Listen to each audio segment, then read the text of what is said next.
Senator John Cornyn will have some competition in next year's GOP primary. Last night, Texas Attorney General Ken Paxton announced he's running for the U.S. Senate.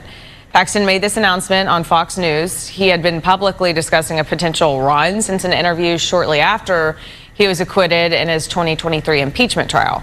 This comes just days after a report that the Department of Justice decided in the final weeks of the Biden administration not to prosecute Paxton, who was accused of bribery and abusing his office to help one of his friends. In his announcement last night, he called out Senator Cornyn, particularly noting disagreements with President Trump.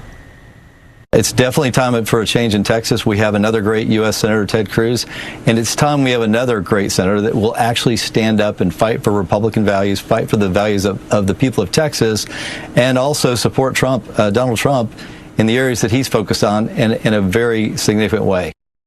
Yesterday, Cornyn responded to the AG's announcement, saying in part, quote, Ken Paxton is a fraud. He says his impeachment trial was a sham, but he didn't contest the facts and legal filings, which will cost the state millions. Cornyn also said he voted with President Trump during his first term, more than 95% of current senators.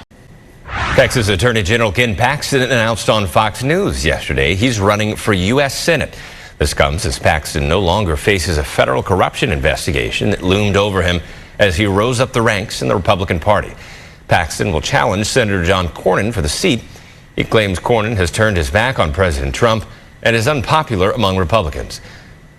Senator Cornyn's campaign is responding to those claims, saying in part, quote, during his first term, John Cornyn voted with President Trump more than 95% of senators, securing the votes for his biggest accomplishment as his whip.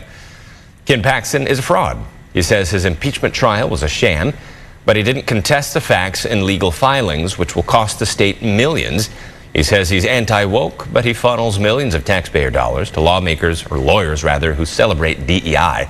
This will be a spirited campaign, and we assure Texans they will have a real choice when this race is over, end quote.